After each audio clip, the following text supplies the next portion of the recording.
Alléluia. Amen. Donc, chers amis, nous sommes ici aujourd'hui au premier quartier du 12e mois de Dieu, appelé le mois d'Adar. Et comme vous le savez, le thème que nous sommes en train de développer au cours de ce mois est intitulé Le jeûne dans le royaume de Dieu. Pourquoi ce thème? Parce qu'il va nous préparer pour commencer notre jeûne annuel à partir du mois prochain, qui est appelé le Véada. Parce que dans cette année RS20, le mois d'Adar est doublé. Nous avons Adar et nous aurons encore Véada. Alléluia. Amen. Donc le mois de Véada prochain sera consacré pour notre jeûne annuel. Alléluia. Amen. Parce que nous, notre façon de jeûner ici, la compréhension que Dieu nous donne par rapport à ce qu'on appelle le jeûne est totalement différente de ce que les églises nous ont enseigné depuis des milliers d'années. Alléluia. Amen. Nous n'allons jamais jeûner comme les églises, parce que après avoir passé ce temps, dit-il souvent, c'est la maladie qui est récoltée, c'est la mort qui est récoltée, c'est des problèmes sans fin. C'est pourquoi tu dois me suivre très bien si Dieu t'accorde toujours la grâce de te tenir devant moi ici. Alors, c'est quoi le jeûne? Quelle compréhension nous devons en avoir dans le royaume de Dieu? Qui peut jeûner? Quand est-ce qu'il faut jeûner? Et comment il faut le faire? Donc, c'est au vu de toutes ces préoccupations que nous allons commencer par te dire que le jeûne, par définition, est un moment d'abstinence de l'alimentation avec maintien de la consommation d'eau. Amen. Amen. C'est aussi une pratique religieuse consistant à une privation partielle de nourriture. Acte de dévotion consistant à s'abstenir d'aliments dans un esprit de concentration afin de communiquer avec le divin. Alléluia. Amen. Donc quand on parle de jeûne, Amen, Amen. c'est la privation que nous nous donnons de prendre de nourriture.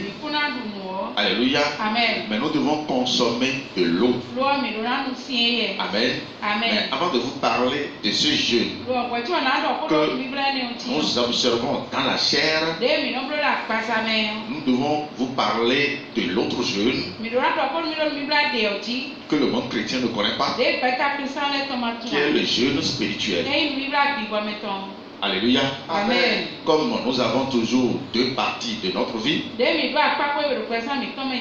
l'homme debout a la partie spirituelle de sa vie et la partie physique de sa vie. Et ce que nous devons remarquer, c'est quoi? La partie spirituelle a le contrôle absolu plus que la partie physique. Autrement dit, la partie spirituelle est plus dense, est plus grande, plus que la partie physique. C'est pourquoi à chaque fois, nous devons nous référer à notre existence spirituelle. Celui qui, sur cette terre, n'arrive pas à se constituer sur le plan spirituel, n'arrive pas à se jauger sur le plan spirituel, n'arrive pas à se connaître sur le plan spirituel, celui-là, dans le physique, sera voué à l'échec. Alléluia. C'est quoi alors le jeûne spirituel? Parce que nous venons de dire que le jeûne physique, amen, consiste à se priver de l'alimentation avec la consommation d'eau, avec maintien de la consommation d'eau d'un moment à un autre moment. Autrement dit, le jeûne physique connaît de rupture. Il a son temps de jeûne et son temps de rupture. Alléluia. Qu'en serait-il alors du jeûne spirituel? Je vous dis que le jeûne spirituel ne connaît jamais de rupture. Et ce jeûne est imposé par Dieu lui-même. Le jeûne spirituel est une loi. Mais ce que nous faisons dans le physique n'est pas une loi et c'est souvent décrété par l'homme. Mais celui qui est dans le spirituel est toujours imposé par Dieu. Lorsque vous ne rentrez pas dans ce jeûne avec Dieu, vous ne pourrez jamais être enfant de Dieu. Alléluia. Lorsque vous n'êtes pas dans ce jeûne, les sorciers se lèvent contre vous et vont vous détruire. Lorsque vous n'êtes pas dans le jeûne spirituel avec votre Dieu, le monde peut se lever contre vous et pourra vous détruire. Alléluia.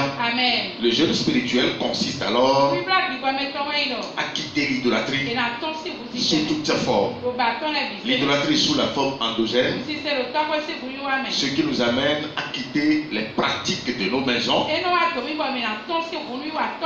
les pratiques de sacrifice que nos parents nous ont fait savoir. Le jeûne spirituel consiste à abandonner ces pratiques. Il nous amène aussi à abandonner les pratiques romaines, papales. L'adoration que nous donnons au Dieu Janus, consciemment ou inconsciemment. Amen. En un mot, le jeûne spirituel consiste à quitter l'idolâtrie sous toutes ses formes. Celui qui est dans l'idolâtrie, il est vulnérable. Il n'est pas dans le jeûne spirituel. Et lorsque vous ne faites pas le jeûne spirituel, vous ne pouvez jamais faire celui du physique.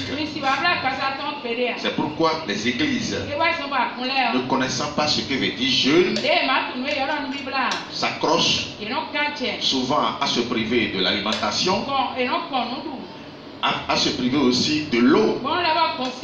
Amen. Autrement dit, ils sont en train de faire quelque chose de son contraire.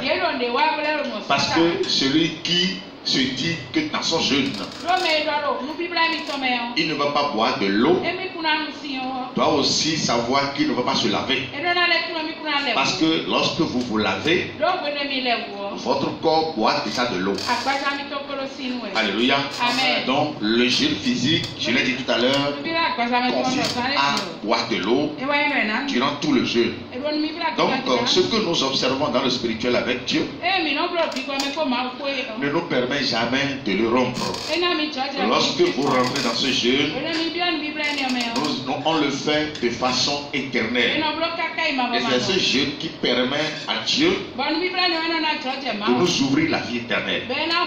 C'est ce jeûne qui nous permet de dominer sur les serpents, de dominer sur les scorpions, de dominer sur toute la puissance de l'ennemi, et rien ne pourra nous nuire. C'est ce jeûne qui permet à Dieu de nous bénir, de nous donner de l'abondance. C'est ce jeûne qui permet à Dieu de nous écouter. Alléluia. Donc celui qui n'est pas dans le jeûne spirituel ne sera jamais écouté par Dieu, quelle que soit la force qu'il va déployer dans sa prière. Amen. Ce n'est pas le jeûne physique qui oblige Dieu à exaucer son peuple ou à exaucer son enfant.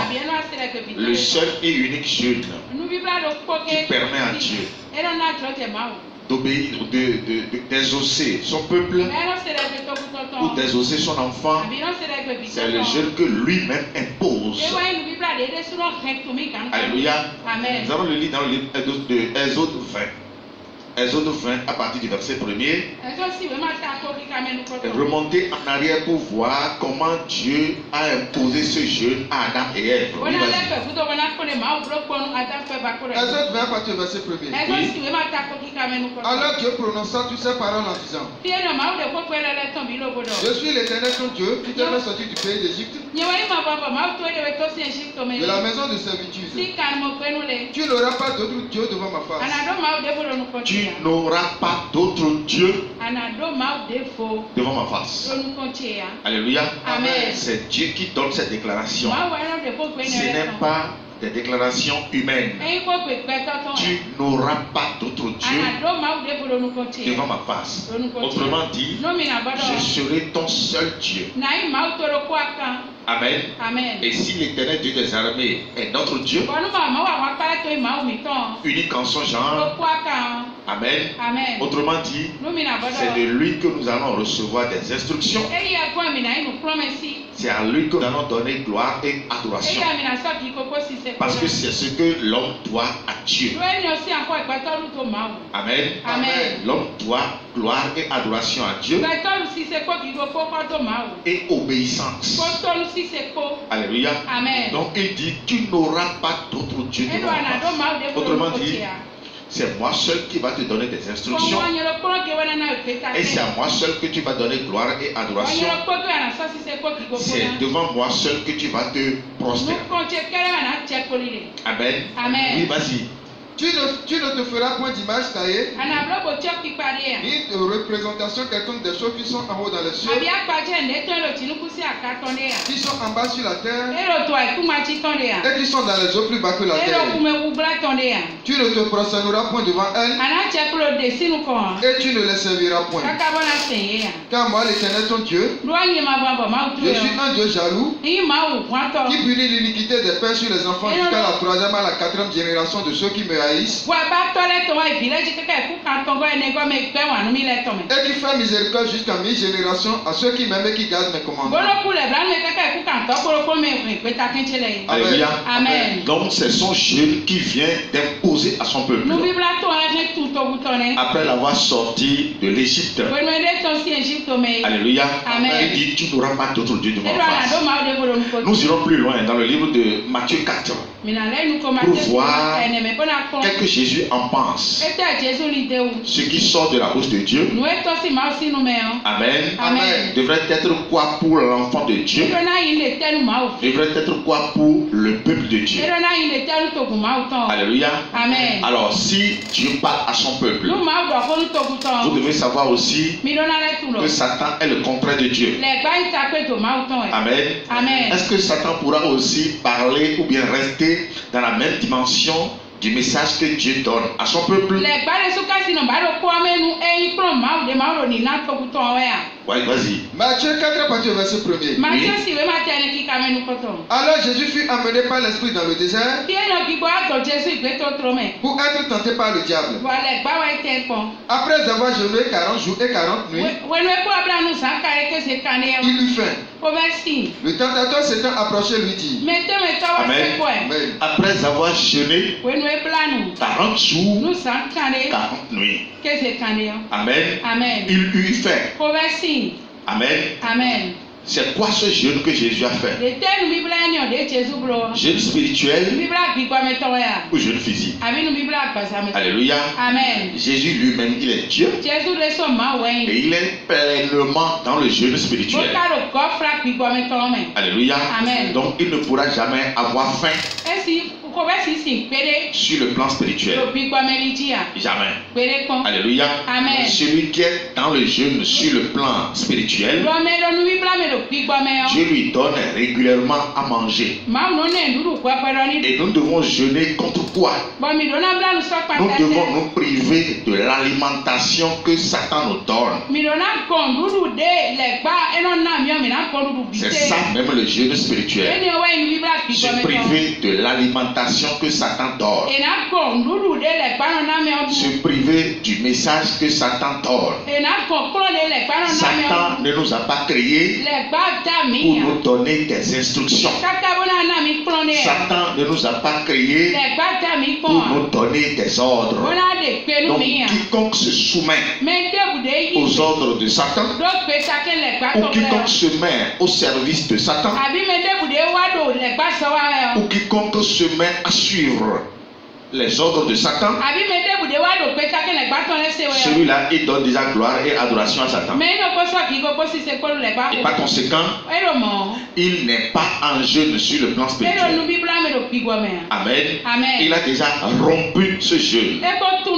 Et lorsque vous rompez le jeûne dans le spirituel avec Dieu, vous êtes voué à l'échec. Nul ne peut servir deux maîtres à la fois. Personne ne peut manger à la table de Dieu et manger encore à la table de Satan. Alléluia. Amen. Donc c'est ce que la parole nous dit ici. Oui, vas-y. Le tentateur s'étant approché lui dit: si tu es fils de Dieu, ordonne que ces pierres deviennent des pains. Amen. Donc le jeûne que Jésus avait fait ici pendant 40 jours, 40 nuits, autrement dit, a connu un début et a connu aussi une fin. Ça veut dire que c'est un jeûne physique. C'est le jeûne que nous allons commencer par faire le mois prochain. Alléluia. Amen. Nous avions dit tout à l'heure que le jeûne spirituel ne connaît jamais de fin. C'est ça qui nous amène dans la vie éternelle. Donc, à la rupture de son jeûne, Satan est venu vers lui et a constaté qu'il a faim dans la chair. Et lui a dit d'ordonner à cette pierre de devenir du pain. Alléluia. Amen. Mais qu'est-ce que Jésus va lui dire? Oui, vas-y. Jésus répondit: il est écrit, l'homme ne vivra pas de pain seulement. L'homme ne vivra pas du pain seulement. Le pain représente quoi? La nourriture pour satisfaire notre corps, pour satisfaire notre chair. Le pain plus le poisson. C'est ce que Jésus avait multiplié et a donné à ses disciples en son temps, au moment où il était dans le sacerdoce dans ce monde. Alléluia. Amen. Mais lorsqu'il a voulu leur donner le pain spirituel, tous ont fui. Alléluia. Amen. L'homme ne vivra pas seulement du pain. L'homme ne vivra pas seulement dans la chair. Nous n'avons pas seulement la vie dans notre corps, dans notre chair. Amen. Amen. Nous avons une autre partie aussi qui concerne notre vie, qui est la partie spirituelle. Et dans la partie spirituelle, c'est quoi la nourriture de notre âme? Parce que dans la chair, nous prenons du pain, nous prenons de la pâte, nous prenons tous les repas possibles. Sachez-le, que ces repas donnent seulement satisfaction à notre corps, à notre chair. Maintenant, le spirituel, c'est quoi la nourriture de notre âme? Pour l'enfant de Dieu, Dieu lui donne sa parole. La parole représente la nourriture, la seule nourriture que nous allons consommer. Et lorsque vous consommez cette nourriture et vous privez de la nourriture que Satan donne, vous êtes en jeûne. C'est comme ça que nous jeûnons sur le plan spirituel. Oui, vas-y. L'homme ne vivra pas de pain seulement, oui, mais de toute parole qui sort de la bouche de Dieu.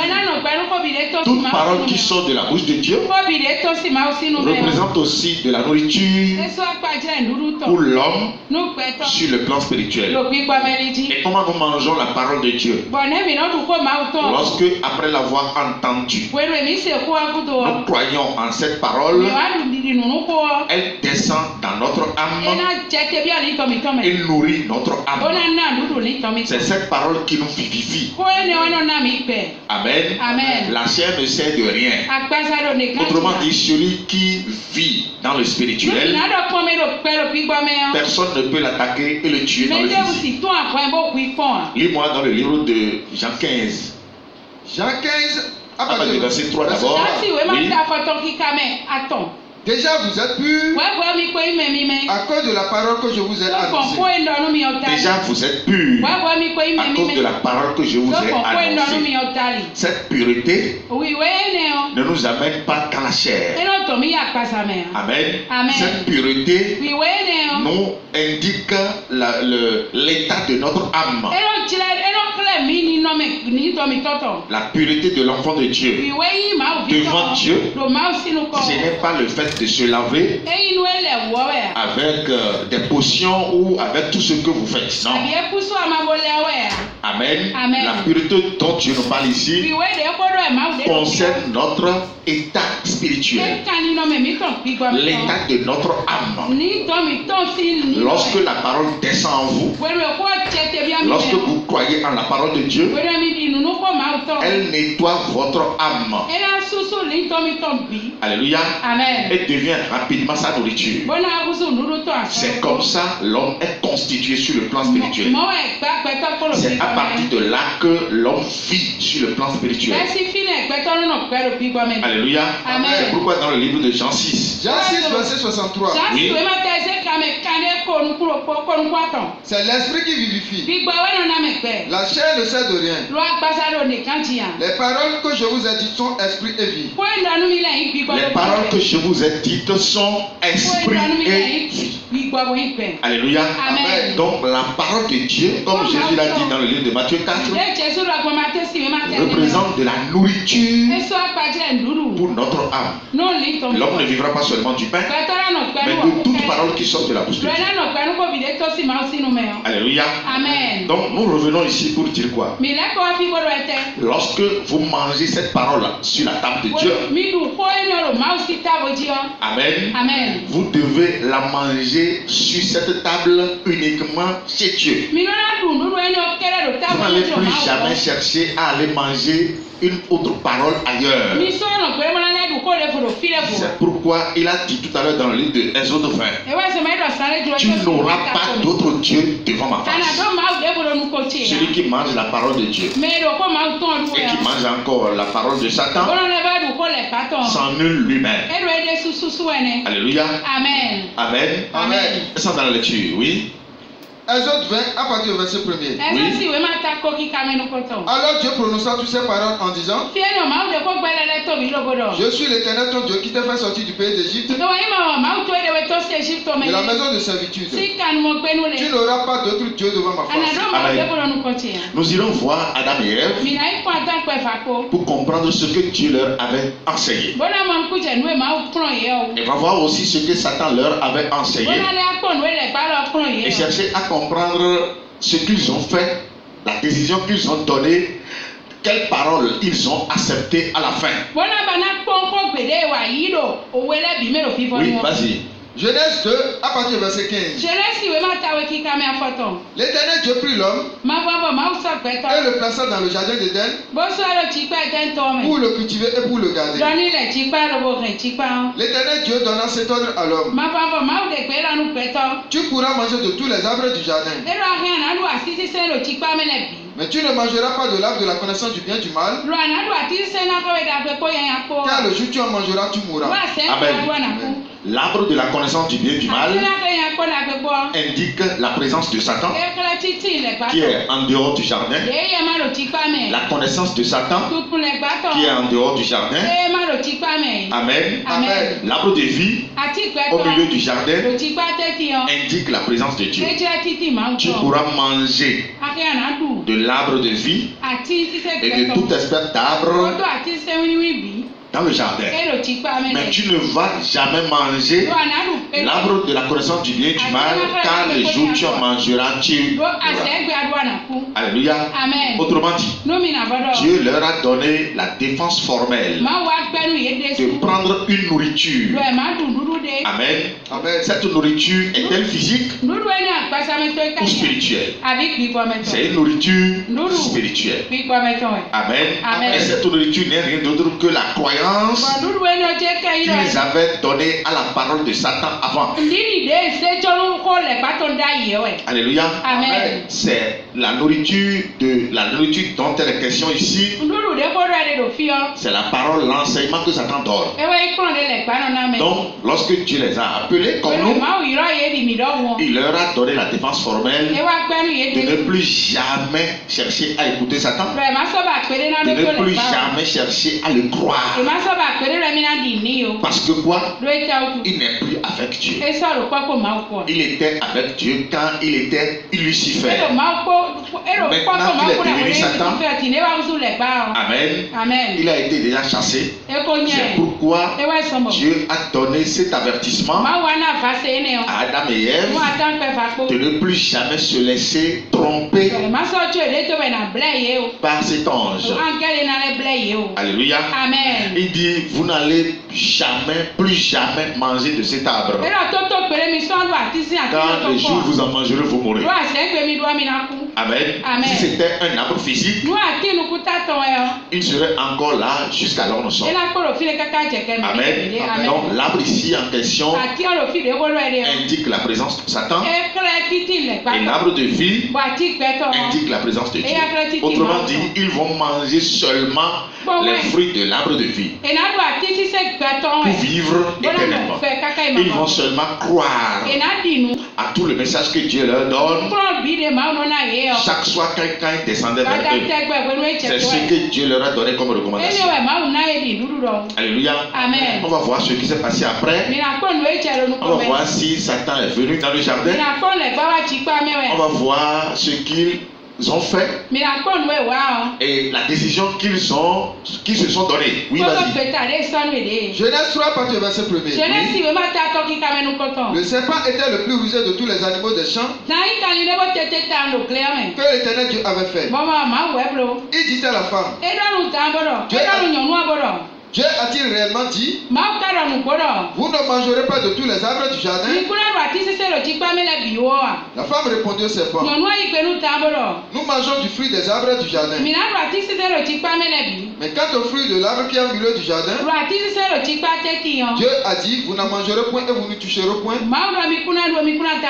peur que vous ne mouriez. Alors le serpent dit à la femme, vous ne mourrez point.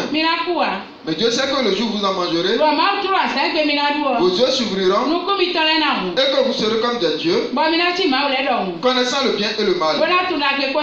Amen. Amen. Qu'est-ce que nous constatons ici? Les recommandations que Dieu a données. Amen. Amen. Nous voyons que Satan est venu directement donner le contraire.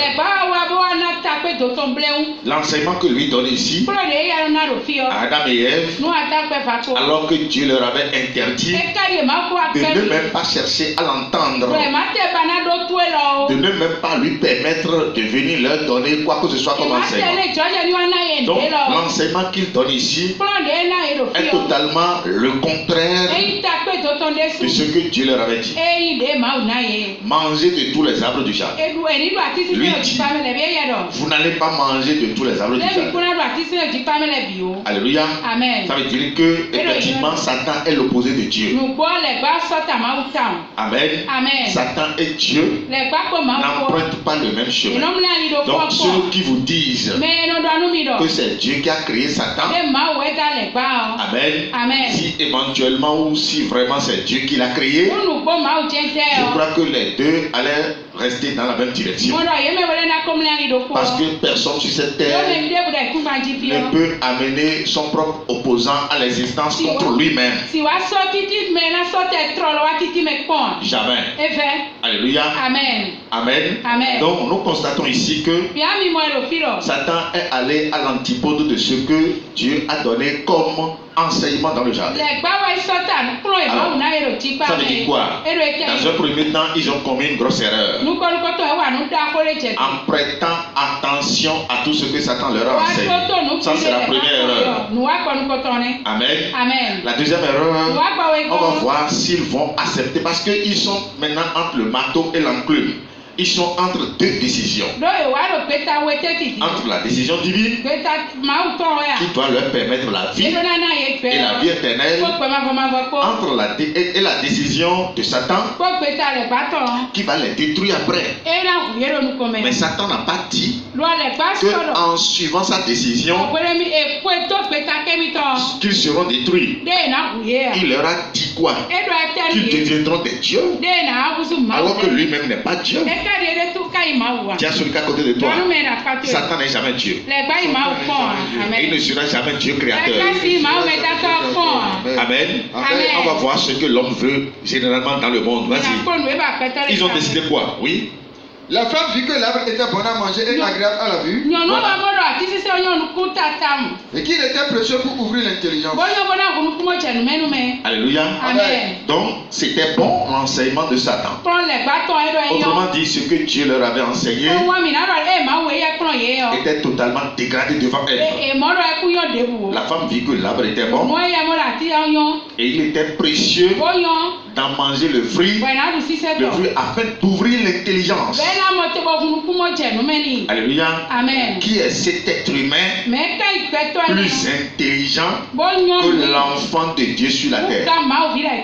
Qui est cet être humain plus intelligent que toi? Il n'y en a pas. Alléluia. Amen. Il n'y en a pas. Sinon, comment comprendre que toute la terre, alors nous sommes aujourd'hui, a accepté février comme étant le deuxième mois de leur année? Ça, c'est l'abomination totale. Parce qu'un mois qui n'a pas été annoncé par Dieu ne peut jamais être accepté par l'homme.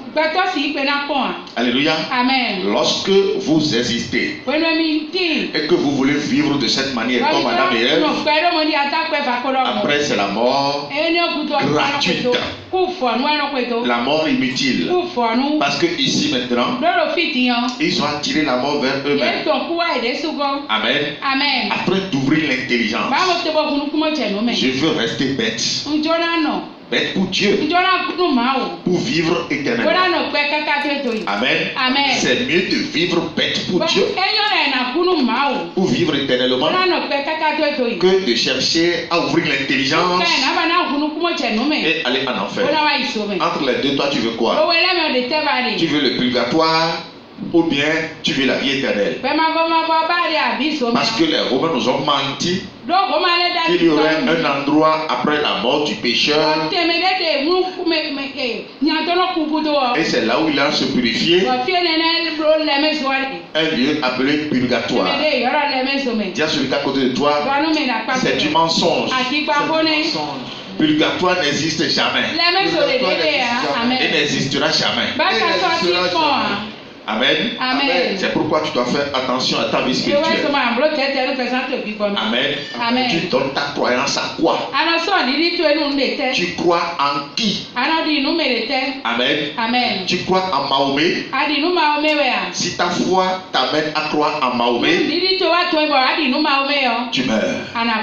Amen. Si tu crois en Bouddha, tu meurs. Si tu crois en Dagon, tu meurs. Si tu crois au Dieu des Astartés, tu meurs. Si tu crois en la Vierge Marie, tu meurs. Amen. La seule foi qui te donne la vie doit être dirigée vers Jésus-Christ le vrai. Amen.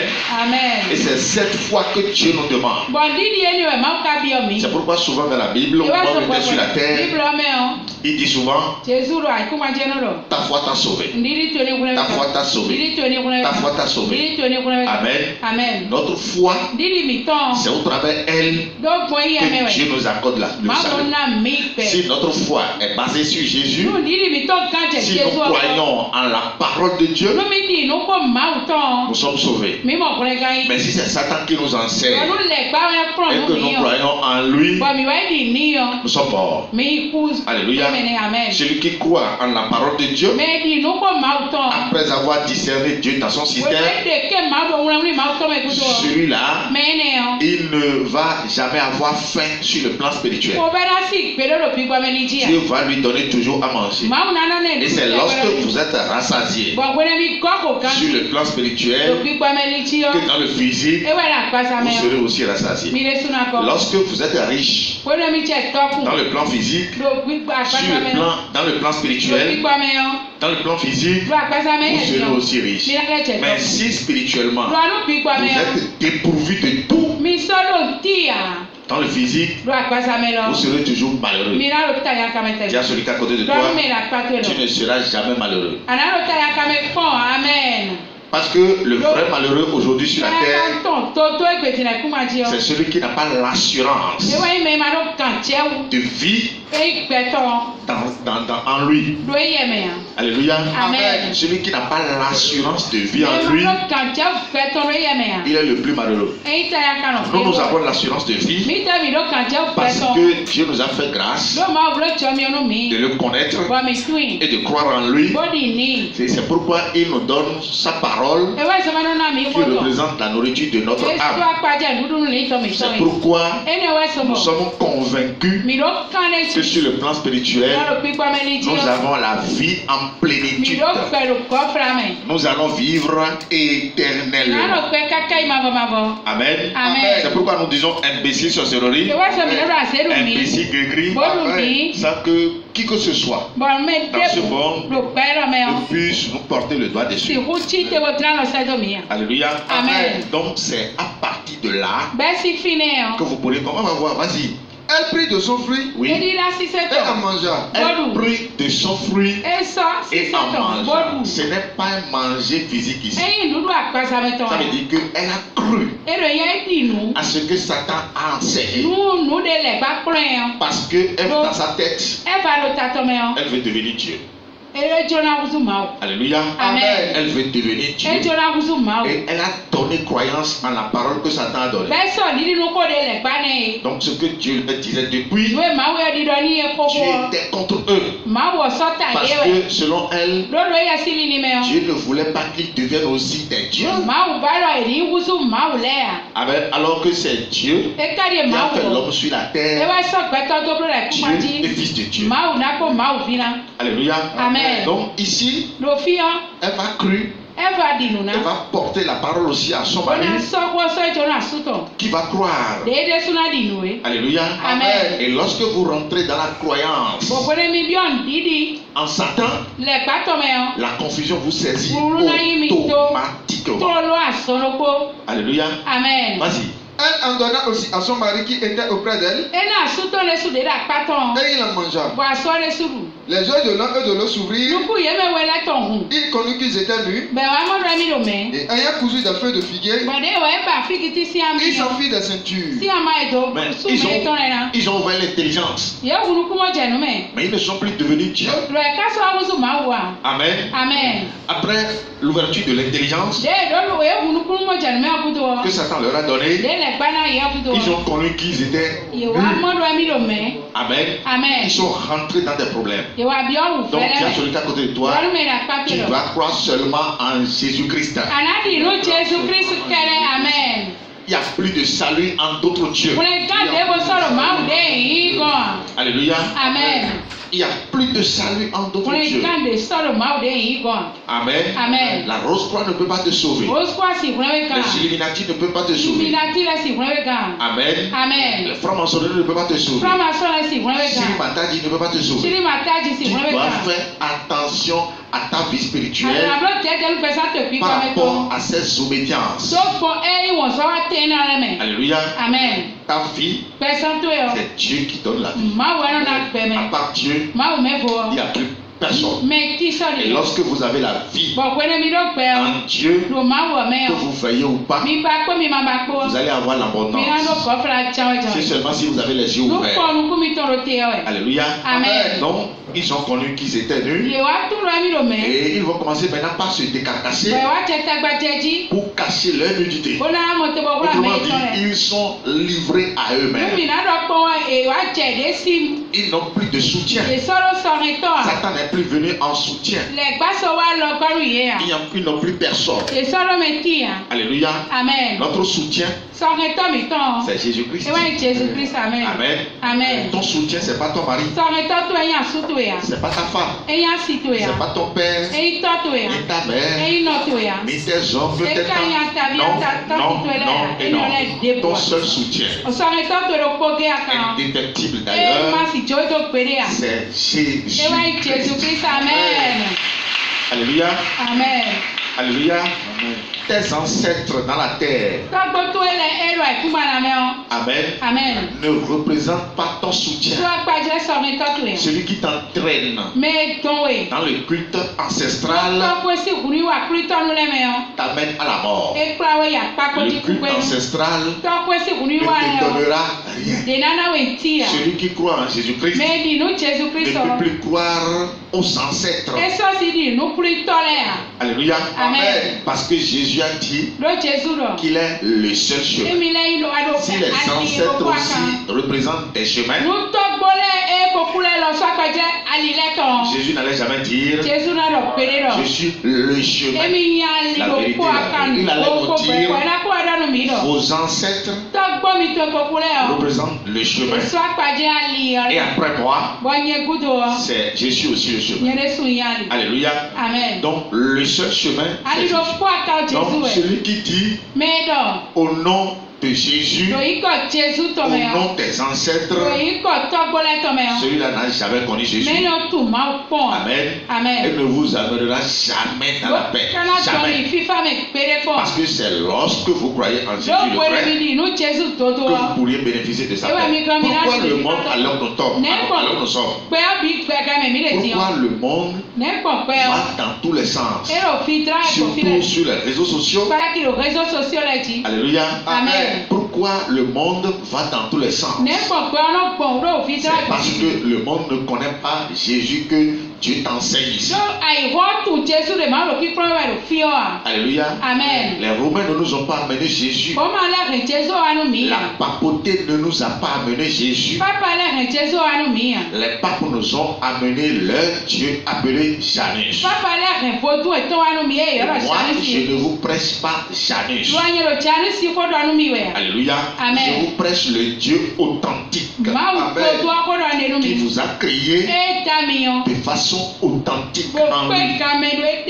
Alléluia. Amen. Donc tu es une haute personnalité que Dieu considère sur cette terre. C'est pourquoi d'éternité en éternité, il ne te laissera jamais te carcasser dans tous les sens pour aller cacher ta nudité. Amen. Amen. Il est l'agneau de Dieu qui est venu cacher ta nudité. Personne ne te verra plus jamais nu. Et toi-même, tu ne te verras plus jamais nu. Amen. Amen. Dis à celui qui est à côté de toi, tu ne seras plus jamais nu. Tu ne te verras plus jamais nu. Personne ne te verra plus jamais nu. Alléluia. Amen. Parce que la nudité ici explique l'état de péché. Ce n'est pas la nudité physique. C'est pourquoi la punition que Dieu va leur infliger ici, la punition de mort, n'est pas une mort physique. Parce que après que Dieu leur a infligé la punition, Adam a encore vécu sur la terre pendant 930 ans. 930 ans. Autrement dit, la mort dont il est question ici, c'est la mort spirituelle. Parce qu'ils ont pris un repas spirituel au travers de leur foi. Alléluia. Amen. Ils ont donné gloire et adoration à Satan. C'est pourquoi Dieu les a punis sur le plan spirituel. En les renvoyant du jardin où ils cultivent la terre où ils ont été pris. Alléluia. Amen. Donc nous avons compris que Dieu leur a imposé son jeu, mais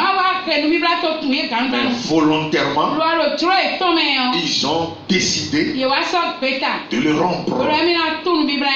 Toi qui m'écoutes, tu dois savoir que tu as déjà franchi la dernière barre. Alléluia. Amen. La dernière barre qui ouvre la porte de la vie éternelle. Toi, tu es déjà dans le royaume. C'est parce que tu es dans le jeûne spirituel. Amen. Amen. Tu ne vas plus jamais le rompre.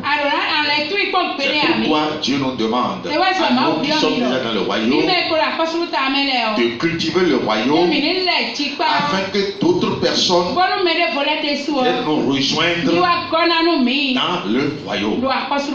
Alléluia. Amen. Lorsque nous serons en action de cette manière, le jeûne sera toujours gardé en nous.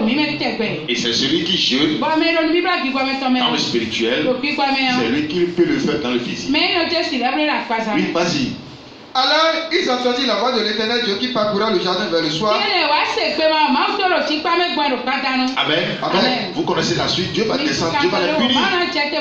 Lorsque le jeûne est rompu, la punition est inévitable. Parce que la sentence a été déjà donnée. Alléluia. Amen. La sentence, personne ne peut l'éviter. Après avoir rompu le jeûne spirituel, Dieu ne connaît plus de pardon. L'homme est pardonné une seule fois.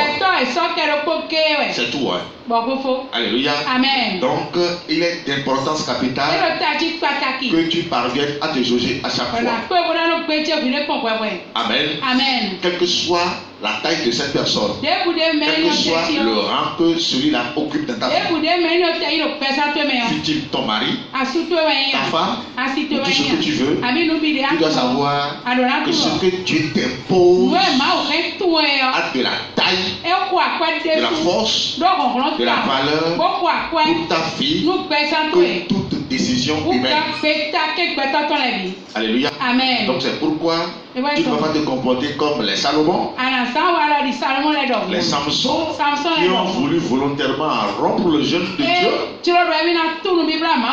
Alléluia. Amen. Donc tu ne dois jamais te comporter comme cela. On va voir aussi le cas d'un autre patriarche, en la personne de Daniel.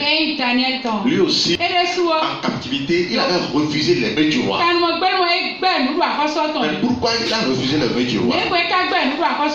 Alléluia. Amen. Parce que c'est le roi qui leur a fixé leur ration alimentaire. Ce qu'ils doivent manger de jour comme de nuit, et le vin qu'on devrait leur donner. Mais rapidement, on a constaté que Daniel a dit à son intendant, Amen, de les épargner de cette nourriture et de leur donner seulement des légumes et des fruits d'arbres pendant 10 jours pour les éprouver s'ils auront beau visage ou bien de visage malheureux. Pourquoi Daniel a refusé de manger les mets du roi? Parce que c'est les mets que le roi se nourrissait. C'est le roi lui-même qui se nourrissait de tout ceci. Alléluia. Amen. Vas-y. Daniel 1 à partir du verset 5. Le roi leur assigna pour chaque jour une portion des mets de sa table et du vin dont il buvait. Voulant les élever pendant 3 années, au bout desquels il serait au service du roi. Alléluia. Amen. Donc c'est le roi qui est allé les chercher parce que le peuple était dans l'idolâtrie et le roi a fait la guerre contre Israël et a réussi à déporter Daniel et ses compagnons. Alléluia. Amen. Mais lorsqu'on les a amenés dans la cour du roi, rapidement le roi leur a changé de nom. À Daniel on lui a donné Belteshazzar. Il y avait parmi eux d'entre les enfants de Juda, Daniel, Anania, Michaël et Azaria. Le chef des eunuques leur donna des noms. À Daniel celui de Belteshazzar, à Anania celui de Shadrach, à Michaël celui de Meshach, et à Azaria celui d'Abed-Nego. Amen. Comme j'ai l'habitude de vous le dire, c'est des noms des démons. Amen. Ces noms le roi leur a donné, c'est des noms des démons. Parce que désormais ils sont dans le couvent du roi. Donc on doit leur changer le statut spirituel en les soumettant à l'adoration des dieux de ce roi. Parce que si le roi ne réussissait pas à les soumettre à ces dieux, amen, il ne pourra pas les dompter pour toujours. C'est pourquoi tu dois faire attention à ton statut spirituel. Alléluia. Amen. Donc le roi leur a changé de nom. Pourquoi il ne veut pas qu'ils portent leur propre nom qu'ils avaient au moment où on les a déportés? Donc dans un premier temps, il leur a changé de nom. Dans un second temps, amen, il va leur changer de nourriture. Pourquoi? Si Daniel et ses compagnons acceptaient les mains du roi, les noms qu'il leur a donnés seront confirmés dans leur vie spirituelle. Alléluia. Ça veut dire que s'ils parvenaient à prendre ce repas spirituel, ton fils, ils deviendront des adeptes de ces démons-là. Alléluia. C'est pourquoi obligatoirement le roi a fixé leur ration alimentaire. Il doit boire du vin que lui-même prend et va manger exactement ce que le roi va leur donner chaque jour. C'est pourquoi tu dois avoir toujours les yeux ouverts. J'ai l'habitude de dire à la célébration de Ramadan, amen, ce n'est pas toi qui as jeûné et ce n'est pas avec ton Dieu que tu as fait le jeûne. Amen. Donc la rupture à la fête de Ramadan ne te concerne à rien. Alléluia. Ton Dieu ne s'appelle pas Allah. Ton Dieu s'appelle comment? Ton Dieu s'appelle Jésus-Christ. Alléluia. Donc le repas de Ramadan doit être systématiquement rejeté. Amen. Tu ne dois jamais accepter ça. Alléluia. Le repas de la tabaski. Vous devez savoir que c'est un repas spirituel. Le repas de la tabaski doit être rejeté systématiquement. Parce que c'est pas ton Dieu qui t'a créé la fête de tabaski. Dieu t'a donné 3 fêtes. La vraie Pâque, la vraie Pentecôte et la fête des tabernacles. Alléluia. Amen. Tu ne dois pas prendre les repas de janvier, de Noël, fête des pères, fête des mères, 8 mars, Assomption, Ascension, Pentecôte de dimanche, Pâques de dimanche, non et non. C'est des repas spirituels. Tu n'es pas plus fort que Daniel et Consort. Eux, ils ont refusé ici parce que, se connaissant sur le plan spirituel, ils ont décidé de ne jamais rompre le jeûne imposé par le Dieu. Donc, on n'a pas besoin de te mettre le bâton derrière avant que tu ne te constitues de cette manière. Ta vie en dépend. Alléluia. Tu n'as pas besoin de dire c'est le prophète qui a refusé. Non. Le prophète est qui? C'est ton Dieu qui a refusé. Alléluia. Amen. Si c'est ton Dieu qui a refusé, c'est ce que Dieu dit que tu dis. Par conséquent, j'ai refusé. Il n'y a pas d'explication à donner. Alléluia. Il n'y a pas d'explication. Je ne prends pas. C'est parce que je ne prends pas. C'est tout, hein. Alléluia. Amen. Ils ont refusé les mains du roi. Alléluia. Donc tu dois savoir aussi refuser ces repas qu'on a l'habitude de nous donner sur le plan endogène. Après les sacrifices, les repas qu'on nous donnait, la pâte et la viande sacrifiées aux idoles, qu'on a l'habitude de nous donner, tu dois savoir que c'est aussi des repas spirituels. Il y a un seul repas spirituel que tu prends. C'est quoi? C'est la parole de Dieu. Et la parole manifestée en chair se traduit par la Sainte Seine. Autrement dit, en ce temps, tu es appelé à prendre le pain et boire le vin. Donc le pain plus le vin que tu prends pendant 8 jours dans le mois de Nissan représente les paroles que tu entends, chaque connaissance, chaque intelligence et chaque sabbat. Alléluia. Amen. Donc c'est ton repas que Dieu t'a donné, devant lequel tu ne seras jamais condamné. Mais à part ce repas, les autres que le monde nous enseigne, les autres que le monde nous impose, ne sont pas des repas à prendre. Parce qu'en réalité, ces repas donnent la mort. Qui me suit vraiment? Alléluia. Amen. Daniel résolut de ne pas se souiller par les mains du roi. Daniel résolut de ne pas se souiller par les mains du roi. Cette souillure est-elle dans la chair? Parce que si c'est la souillure de la chair, lorsque tu es sale dans la chair, on fait quoi? On se lave, on va dans la douche et on se lave, et on sort tout beau, tout belle.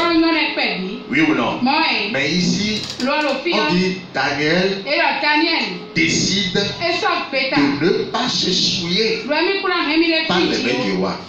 Cette souillure, amen, indique quelle partie spirituelle de Daniel?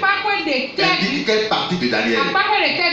Cette souillure interpelle la partie spirituelle de Daniel. Donc en prenant le vin du roi, amen, les mains du roi, Daniel a compris déjà que le roi veut leur rompre leur jeu spirituel. C'est pourquoi il a refusé. Alléluia. Il a refusé.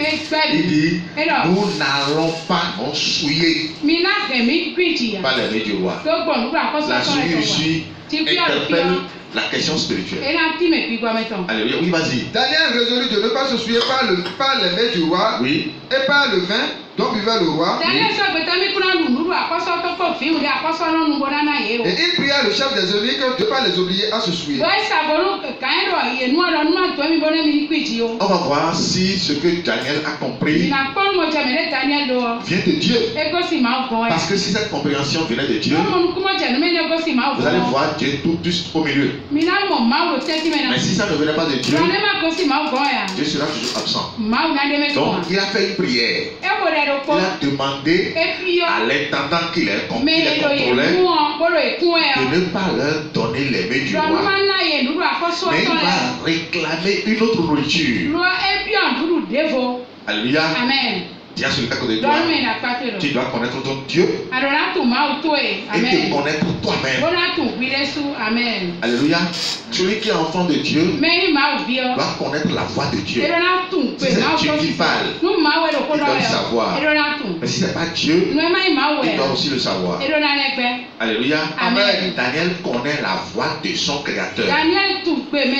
Il connaît le repas dont son âme a besoin pour vivre. Amen. Oui, vas-y. Dieu fit trouver à Daniel faveur et grâce devant le chef des eunuques. Amen. Dieu fit trouver grâce à Daniel et ses compagnons devant le chef des eunuques. Ça veut dire que cette prière que Daniel avait faite, cette demande que Daniel avait faite, en l'entendant, a été exaucée par Dieu. Dieu va obliger maintenant l'intendant à se soumettre aux décisions des esclaves. Parce qu'ils sont des esclaves. Alléluia. Avez-vous jamais vu un esclave s'imposer à son intendant? Non? Oui, vas-y. Le chef des eunuques dit à Daniel: je crains mon Seigneur le roi qui affichait ce que vous devez manger et boire. Car pourquoi verrait-il votre visage plus abattu que celui des jeunes gens de votre âge? Vous exposerez ma tête auprès du roi. Amen. Amen. Je l'ai dit tout à l'heure que Dieu, c'est la haute beauté. Amen. Amen. Personne n'est plus beau que Dieu. Et personne n'est plus belle que Dieu. Autrement dit, aucun homme sur cette terre ne peut être beau plus que les enfants. Parce que dans le plan spirituel, nous sommes des millions. Millions. On ne nous reproche rien. Alléluia.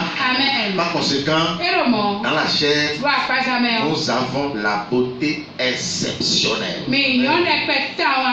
Alléluia. Amen. Moïse, beau de figure. Daniel, beau de figure. Azaria, beau de figure. Jésus, beau de figure. Tout le monde beau père. Marie, belle de figure. Tout le monde. Alléluia. Amen. Ézéchias, beau de figure. Josaphat, beau de figure. Tout le monde, beau de figure. Et c'est nous qui serons vilains? Jamais. Nous ne sommes pas pécheurs. C'est le pécheur qui est vilain. Et vilain. Alléluia. Amen. Oui, vas-y. Alors Daniel dit à l'intendant à qui le chef des eunuques avait remis la surveillance de Daniel, d'Anania, de Michaël et d'Azaria. Éprouve tes serviteurs pendant 10 jours. Éprouve tes serviteurs pendant 10 jours. Alléluia. Amen. Parce que l'intendant a posé une problématique. Il dit, mais si vous ne mangez pas ce que le roi fit pour vous, mais vous exposez ma tête au roi, parce que le roi va vous trouver malheureux. Il va voir que vous avez des visages défectueux. Amen. Amen. Et dans ce cas d'espèce, vous exposez ma tête au roi. Alléluia. Amen. Au lieu de vous punir, c'est moi que le roi va punir. Amen. Amen. On va voir ce que Daniel a demandé. Oui. Éprouve tes serviteurs pendant 10 jours. Et qu'on nous donne des légumes à manger et de l'eau à boire. Des légumes à manger et de l'eau à boire. Alléluia. Amen. Donc non seulement des légumes, c'est des médecins. Légumes à manger. Amen. Amen. Et de l'eau à boire. Légumes ici, ça englobe tout ce que nous connaissons déjà. C'est des repas à l'état naturel. Des repas qui ne sont pas transformés. Qui n'ont pas connu de transformation chimique. Qui me suit vraiment là? Alléluia. Amen. Des légumes et de l'eau à boire. L'eau indique la parole. Les légumes aussi indiquent la parole. Ça veut dire que le repas que nous avons réclamé ici, c'est un repas spirituel. Alléluia. Amen. Et le chef des eunuques va se rendre à leur demande. Tu regarderas ensuite notre visage et celui des jeunes gens qui mangent les mets du roi. Et tu agiras avec tes serviteurs d'après ce que tu auras vu. Il leur accorda ce qu'ils demandaient et les éprouva pendant 10 jours. Alléluia. Amen. Le repas que le roi a fixé pour eux, c'est un repas programmé. Alléluia. Amen. Programmé avec la complicité des dieux du roi. Le repas qu'ils ont demandé ici, c'est le repas saint à l'état naturel. Alléluia. Amen. Donc ici, ils seront en connexion avec Dieu.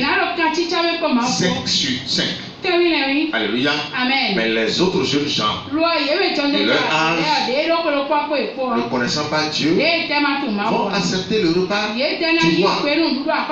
Oui, vas-y. Au bout de 10 jours, ils avaient un meilleur visage et plus d'embonpoint que tous les jeunes gens qui mangeaient les bœufs du roi.